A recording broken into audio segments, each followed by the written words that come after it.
How can we cultivate a more real sense of God's presence? How can we stir ourselves to be more spiritually minded of the reality when we always see what is temporal around us?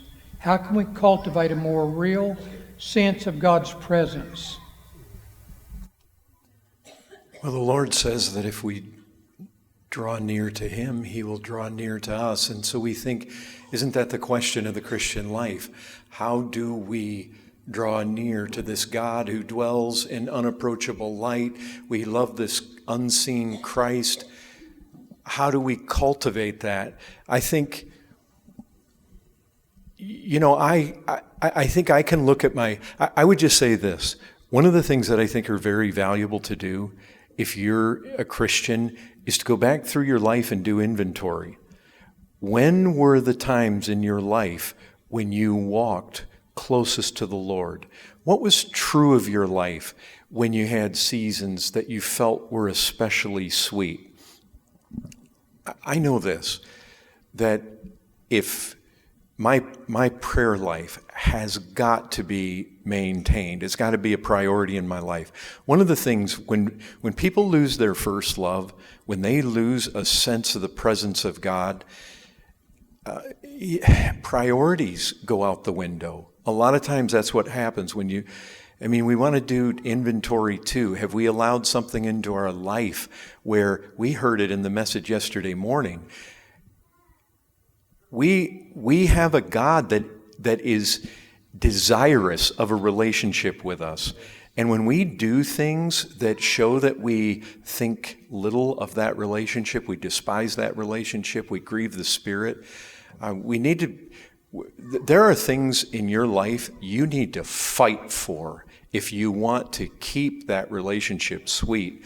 And I know that for myself, I have got to put a premium on my prayer life. I don't find that it's so difficult to be in the Word, but maintaining that close prayer and fasting, maintaining that life. I can tell you this, that oftentimes the seasons, there is something in my life that biography, especially missionary biography, tends to ignite something in my own life. And I think if all of us will go back and do inventory, just as to the truths.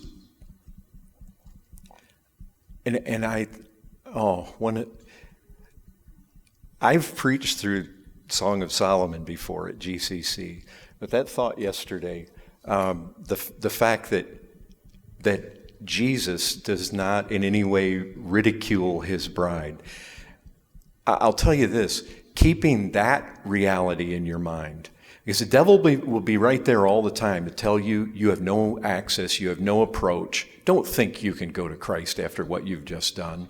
But if you'll let that thought permeate, that Christ beckons his bride, and he's ready even after you have resisted his advances, he is ready to accept you back. Don't listen to the devil.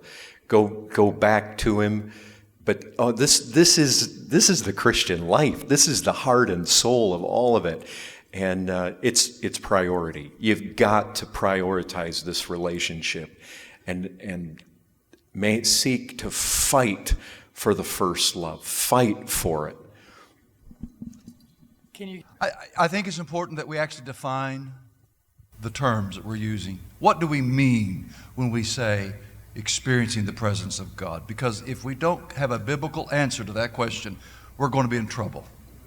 We can be in mysticism and dangerous territory quickly.